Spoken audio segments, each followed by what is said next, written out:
Olá! Começa a partir de agora o programa Paraíba Tem, uma iniciativa da FIEP que conta com o apoio do SESI e do SENAI. Na semana passada, a gente apresentou para vocês uma parte do debate virtual sobre reforma tributária promovido pela FIEP. Esta semana, a gente dá continuidade ao tema, mostrando a segunda parte do debate. Neste primeiro bloco do programa, nós vamos trazer duas participações. A de José William Montenegro Leal, vice-presidente da FIEP e presidente do Sindicato da Construção Civil de João Pessoa, e também do economista da CNI, Confederação Nacional da Indústria, Mário Sérgio Carraro. Acompanhe o que disseram eles durante o debate. A gente agora conversa com o empresário José William Montenegro, para embalar o seu boa noite, sua participação inicial sobre reforma tributária. O senhor comunga da expressão do presidente Boega de que dessa vez ela está madura? Olha, não só madura, mas atrasada. Por isso que nós temos que corrigir esse tempo de imediato. Aproveitar para cumprimentar o presidente Gadelha, parabenizá-lo, por esse evento, parabenizar o presidente Amaro pelas colocações, dizer que é sempre uma satisfação reencontrá-lo, o presidente Armando, o Mário Sérgio, lamentar a ausência do deputado Aguinaldo, nós sabemos de todos os seus compromissos, é um paraibano que abrilhanta o Congresso Nacional, a bancada paraibana, e extremamente imbuído nessa missão difícil de fazer uma reforma tributária, relatar uma reforma tributária, sem ter aumento de carga tributária, simplificar tributos, e espero que ele consiga, com a sua habilidade, até quem sabe baixar essa carga. Mas dizer aqui aos que nos assistem do prazer, da satisfação de poder participar com todos vocês e dar uma pequena contribuição, tecer alguns comentários sobre o que a gente vem passando, principalmente no setor produtivo. E eu faço parte de um segmento de mão de obra intensiva, onde praticamente hoje, especificamente na área imobiliária, 50% dos custos vem em cima da mão de obra, presidente Armando, é uma coisa impensável. E a tristeza que a gente tem é que nessa área, nesse segmento, para dar um exemplo simples, quando a gente remunera um colaborador a R$1.000, nós gastamos mais 1.150, mais 1.200, dependendo aí de convenções coletivas maiores ou menores em benefícios. E esse cidadão sai apenas com R$920, que ele já tem aí um desconto de INSS. Então a gente está vendo que é uma coisa absurda, que é uma coisa errada, uma punição tremenda a quem produz, uma punição a quem gera emprego, e um segmento de mão de obra intensiva, não só da construção civil, mas outros também, que demandam muita mão de obra, além de todos os outros tributos embutidos, você ter mais uma sobrecarga como essa. Então, é algo inadmissível que precisa ser resolvido, precisa ser pensado, e aí eu não vou entrar no mérito do que o presidente Amaro, Gadelha e Armando já comentaram aí dos tributos, no destino, na origem e tal, todos sabemos dessa parafernália tributária que nós vivemos, essa verdadeira loucura, maluquice que é esse sistema tributário nacional. Ok, a gente vai escutar agora o especialista da CNI, Mário Sérgio Carraro, sobre a reforma. E apenas para embalar o seu boa noite, Mário, eu perguntaria que olhares críticos e que olhares promissores nós podemos lançar acerca do esboço que está se delineando da reforma tributária. Boa noite, Arimateia, boa noite aí, doutor Gadelha, obrigado pelo convite. Boa noite também aos colegas aí do debate, doutor Armando Monteiro, doutor Amaro, doutor José William. Olha, o debate o caminho que o debate está tomando, no meu modo de ver, é muito positivo. Nós defendemos um modelo na CNI muito próximo do que está sendo proposto, principalmente aí na PEC 45 e na PEC 110, e muito na linha do que o relator, deputado Aguinaldo Ribeiro, tem falado e acabou de colocar aqui para todos. Defendemos um modelo de um IVA, um IVA amplo, um IVA, como o doutor Armando falou inicialmente, no padrão mundial. Então, com a alíquota uniforme, que é a questão da redistribuição da carga entre os setores, muito nessa linha. Tá? Eu vou tomar aqui a liberdade, rapidamente, eu queria colocar umas telas, porque tem uns gráficos que eu acho que seriam interessantes Aí poderiam me habilitar aqui a mostrar a tela? Primeira questão que eu gostaria de colocar, eu acho que o deputado Aguinaldo Ribeiro colocou muito bem. A importância da reforma tributária, muitas vezes o debate vai para beneficiar um setor ou prejudicar outros. O importante da reforma tributária é beneficiar a população brasileira através do aumento do crescimento econômico. Veja, esse gráfico que eu coloquei aí é o desempenho econômico da Índia nos últimos 20 anos. Em média, a Índia tem crescido a 7% ao ano. O Brasil, nesse período, cresce a 2% ao ano. E um país com crescimento de 7% ao ano acabou de fazer uma reforma tributária na linha de um IVA amplo. Por quê? Aí eu tirei essa explicação aqui da Agência de Investimento da Índia. Percebam, o mais importante, que está no círculo azul, incentivar o crescimento. Então, nós temos que ver a reforma tributária no Brasil como uma forma de acelerar o crescimento para gerar melhor qualidade de vida para a população. E por que é importante fazer essa reforma tributária no Brasil? Aí que eu queria colocar alguns gráficos. Veja essas duas linhas. No gráfico com a linha azul claro, são as vendas no varejo no Brasil. Ou seja, é o que o brasileiro tem comprado. Tá? E na linha escura, que está embaixo, nós temos a produção industrial. Então, vocês percebam que, desde a metade da década passada, o brasileiro aumenta suas compras, mas não é a indústria nacional que abastece o aumento de consumo do brasileiro. Obviamente, quem abastece essa diferença aí são os produtos importados. E aqui o que a gente tem, nas barrinhas pretas, temos a balança comercial do setor industrial.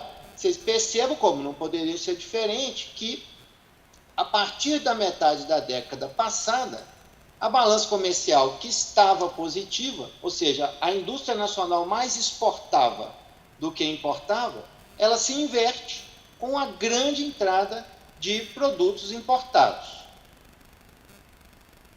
Isso aí esse é um problema do setor industrial, mas não é só um problema do setor industrial. Veja, é a mesma forma de mostrar o gráfico anterior, só que tratando toda a economia. Na linha azul clara, nós temos a demanda interna, o que o brasileiro também está comprando. E na linha preta, nós temos o crescimento do PIB. Também é possível perceber que, desde a metade da década passada, as duas curvas se deslocam. Então, a demanda interna cresce, mas o PIB brasileiro não cresce na mesma velocidade. Por quê? Porque o problema da indústria que eu mostrei lá atrás é um problema de toda a economia. Veja, a indústria é o setor econômico que mais interação tem com outras atividades econômicas. Para R$1 bilhão que é produzido na indústria de transformação, gera consumo de 540 milhões de outros setores da economia que estão listados aí do lado. Eu não vou passar por todos, mas agropecuária, indústria extrativa, comércio, serviços. Portanto, o crescimento da indústria se espalha por toda a economia e gera um benefício para toda a atividade econômica. Durante muito tempo, esse problema da indústria foi atribuído ao câmbio, né? O câmbio está prejudicando a produção nacional e beneficiando a importação. Mas desde a virada da década, ali de 2010 para 2011, o câmbio começou a se desvalorizar, favorecendo a produção nacional em relação ao importado. E mesmo assim, a situação não se alterou. Por quê? Permaneceram os problemas no sistema tributário. E aí tem listados aí diversos problemas, eu não vou entrar em todos, porque o importante aqui é falar um pouco dos efeitos da reforma. Um ponto problemático para a indústria é que, além de todas essas distorções, o setor industrial é aquele que mais sofre a incidência tributária. Nesse gráfico, nós temos a carga tributária por cada setor, grande setor econômico. Está muito evidente, né, que a indústria de transformação junto com esse CIUP, na verdade, é energia elétrica e saneamento. São os dois setores que sofrem a maior carga tributária. Portanto, com as distorções do sistema e uma carga tributária muito alta, a indústria, isso potencializa as distorções e a indústria não consegue competir com a produção importada. Por isso, a CNI defende fortemente a realização de uma reforma tributária ampla, com alguns princípios. Eu vou passar rapidamente aqui por eles. Primeiro, substituir ICMS, PIS/COFINS, IPI, ISS e o IOF, que não está na PEC 45, mas está na PEC 110, por um IVA nacional amplo. Esse IVA nacional com características de padrão mundial, como o doutor Armando já colocou no início do nosso debate, um crédito abrangente, tudo que a indústria compra e tudo que as empresas comprarem dá direito a crédito, que não acontece hoje, ressarcimento dos créditos, desonerar completamente exportações e investimentos, a incidência tanto sobre bens como sobre serviços, que já foi discutido aqui hoje, essa coisa do Brasil ter o ISS e tributar os serviços diferentes do resto da economia, não faz sentido, causa uma série de distorções, a alíquota uniforme para todos os bens e serviços. E aí eu vou falar um pouco mais sobre isso, e a receita do imposto para o Estado e o município de destino. Também já tratamos disso aqui hoje e vamos falar um pouco mais à frente. Um seletivo, que desde que não incida em insumos da cadeia de produção, e para substituir um regime pelo outro, é preciso um período de transição. Pode não ser os 10 anos, mas é preciso uma transição. Quando eu falo nós defendemos a alíquota única na CNI, é por uma questão de neutralidade. O sistema tributário não pode ser o definidor do que o consumidor vai comprar e onde o empresário vai colocar os seus recursos. Portanto, uma alíquota uniforme deixa para outros fatores essa definição sobre a alocação do recurso e também o consumo. Porque hoje isso não acontece. Quando a indústria é mais tributada, os produtos industriais ficam mais caros e a mensagem para o consumidor é: não consuma produtos, consuma serviços que são mais baratos. Essa é a questão. Com a PEC 45 e a alíquota uniforme, vejam o que vai acontecer com aquela distribuição da carga tributária que eu já mostrei lá atrás e está aqui novamente. Desculpa, cometi um erro aqui. Vou voltar. Está aí. Agora, veja como a carga vai ser redistribuída. Veja. Então, por isso nós defendemos a alíquota uniforme do tributo. E para finalizar, vou trazer alguns estudos que mostram que a reforma tributária, o deputado Aguinaldo Ribeiro já citou o estudo do Braulio Borges, da FGV, que mostra um crescimento econômico significativo, usa um outro modelo, e eu gostaria de trazer aqui esses dois estudos do IPEA. Uma nota técnica do IPEA estimou que uma reforma tributária com alíquota uniforme faria com que o crescimento do PIB em 12 anos fosse 5,4% maior do que sem a reforma tributária. Além disso, esta reforma tributária teria resultados positivos para o emprego, ou seja, maior geração de emprego. Outro estudo do IPEA, esse texto para discussão 2530, mostrou que a alíquota uniforme, aí já no caso estimada em 26,9%, seria progressiva, ou seja, os pobres pagariam menos tributos e os ricos pagariam mais tributos. Basicamente porque hoje a gente tributa pesadamente bens, produtos que são mais consumidos pelos pobres do que pelos ricos, e tributamos pesadamente energia elétrica, telecomunicações e combustíveis.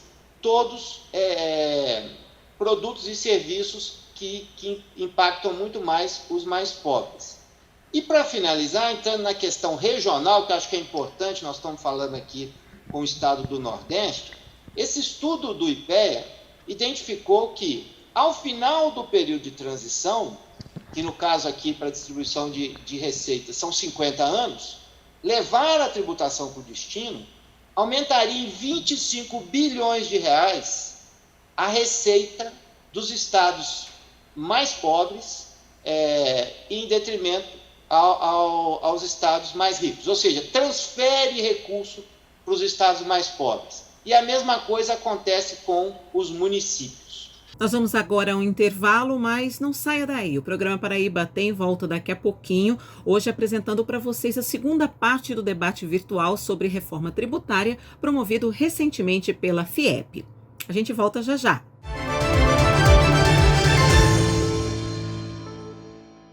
Conecte-se às transformações de um novo tempo. Se você precisa se qualificar, independente da distância, o Senai está ao seu lado, com aulas online através do Meu Senai, Google Classroom e, em breve, com a Escola Digital. E se você é empresa e quer inovação, além de melhorias no seu progresso produtivo, o Senai está ao seu lado, com consultoria e mentorias remotas através do Conexão Senai e Brasil Mais. O mundo está passando por inúmeras transformações e você precisa estar preparado para vencer todos os desafios. Educação profissional, soluções em tecnologia e inovação digital é com o Senai. Acesse fiepb.com.br/Senai e saiba mais.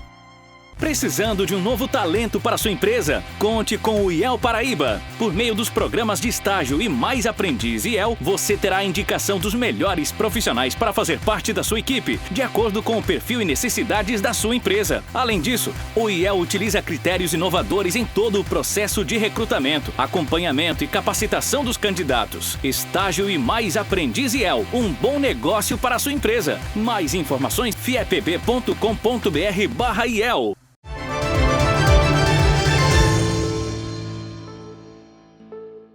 Estamos de volta com o programa Paraíba Tem, hoje mostrando para vocês a segunda parte do debate virtual sobre reforma tributária promovido pela FIEP recentemente.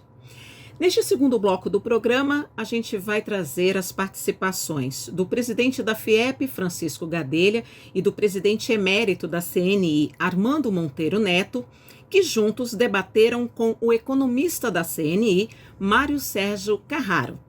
Acompanhe como foi.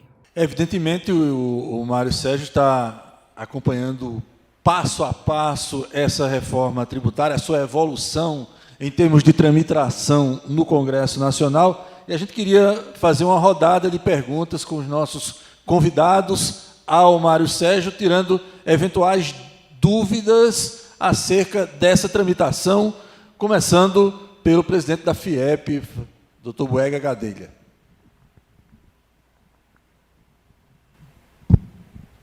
Doutor Mário Sérgio, todos falaram aqui nesta questão do período de transição.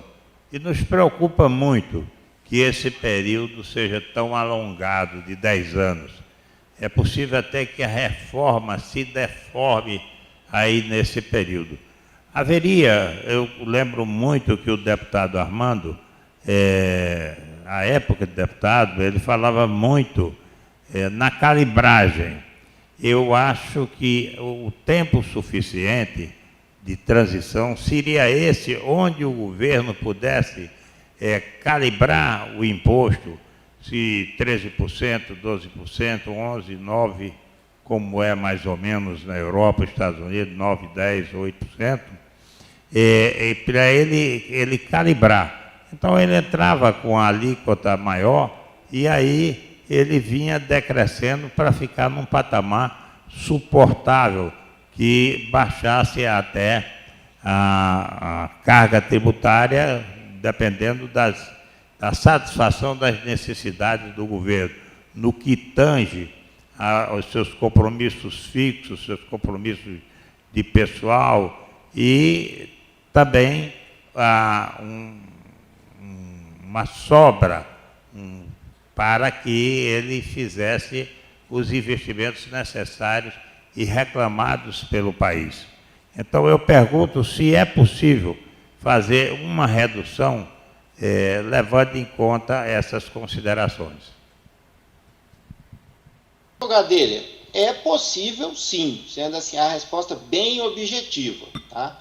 A PEC 45 tem realmente uma transição que interessa para nós, os contribuintes, de 10 anos. A PEC 110 já tem uma transição menor, de 6 anos. O período de transição, o senhor colocou muito bem, ele tem 3 funções. A primeira, o senhor lembrou, é a questão da calibragem da alíquota. Realmente não precisamos de 10 anos para calibrar a alíquota. Segunda função do período de transição, como nós estamos, e a PEC 45 coloca uma alíquota uniforme, nós vamos ter uma redistribuição de carga, de modo que algumas empresas e alguns setores vão ter que repassar para o preço esse aumento de tributação e outros vão também ter que reduzir, provavelmente vão reduzir os preços. Então é o que a gente chama de mudança dos preços relativos na economia. O período de transição serve também para que essas mudanças de preços não sejam muito abruptas, não causem muitos impactos repentinos nessa questão de preços relativos. Então esse é outro ponto, mas também não precisa de 10 anos. A terceira função do período de transição é que, no caso, principalmente do setor industrial, os incentivos fiscais de ICMS, sobre os quais muitos investimentos, os equilíbrios econômicos e financeiros dos investimentos estão baseados em muitos incentivos fiscais. E eles estão previstos pela convalidação para durar até dezembro de 2032. Então, o período de transição de 10 anos, ele foi, na PEC 45, por exemplo, ele foi pensado para levar o ICMS e, portanto, algum nível de incentivo fiscal no período mais longo possível. Então, o que nós temos que avaliar é a redução do período de transição, é plenamente viável, mas empresas que foram incentivadas terão o incentivo reduzido e depois extinto de forma mais rápida. Presidente Armando.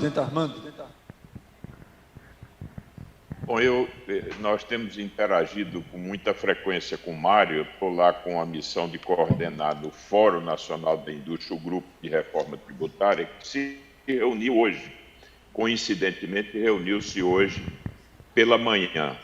E um ponto que foi objeto hoje da nossa discussão é a preocupação exatamente com a calibragem das alíquotas, porque o Brasil tem um histórico ruim. Todas as vezes que se promove mudança no sistema, e eu lembro aquele momento em que nós fizemos uma mudança no PIS/COFINS, quando passamos a ter o PIS/COFINS não cumulativo, vocês lembram? Naquele momento, salvo engano, em 2005, a alíquota foi calibrada por cima, houve aumento de carga tributária. Aliás, quando falamos de reforma, nós pensamos na arquitetura, no modelo, mas vamos lembrar sempre que a carga é definida pelas alíquotas. Portanto, quando se diz, não, é uma reforma para reduzir carga, não. A redução de carga ou ampliação de carga se faz pelo manejo e pelo ajuste das alíquotas. Portanto, agora, nós estamos aqui nesse momento em que o governo já encaminhou uma parte da reforma com a CBS, a Contribuição sobre Bens e Serviços, que nada mais é do que reunir o PIS e COFINS no mesmo tributo, seria uma espécie de IVA federal. E aí o governo já indicou uma alíquota de 12%. Ora, há uma preocupação imensa, mais uma vez, de que o governo tenha feito um ajuste por cima.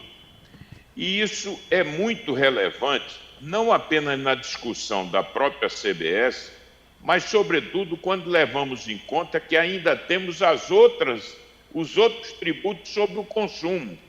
Portanto, se você já calibra mal na entrada o tributo federal, imagine quando tiver que adicionar nessa base aquilo que representa as alíquotas do ICMS e do ISS.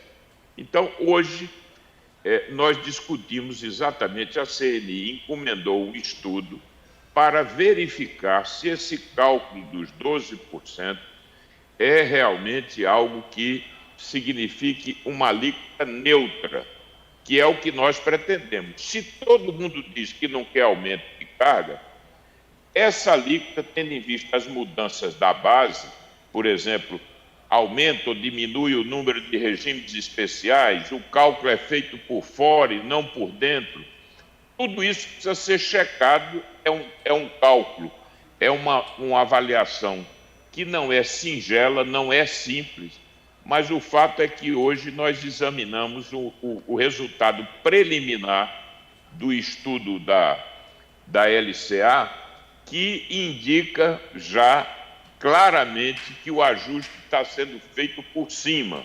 Portanto, é importante que a gente acompanhe de perto esse assunto, porque ele poderá, evidentemente, resultar aí sim num aumento brutal de carga tributária, que é tudo que não se pretende, evidentemente, agora na perspectiva da reforma. Então, eu queria que Mário pudesse trazer rapidamente e sumariamente as conclusões aí preliminares desse estudo.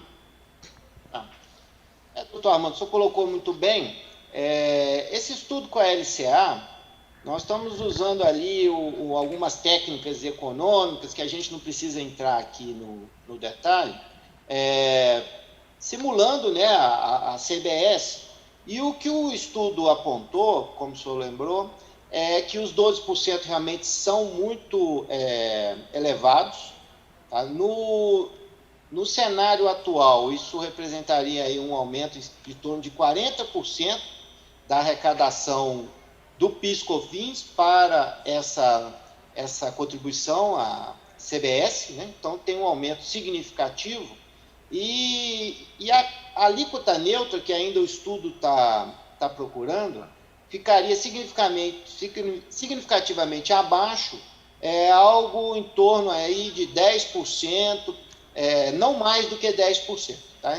Ainda vamos refinar o estudo, mas já há segurança em dizer que mais do que 10% a alíquota neutra não pode ser. E aí, trazendo também, o senhor lembrou bem, porque essa é só uma parte da reforma, né?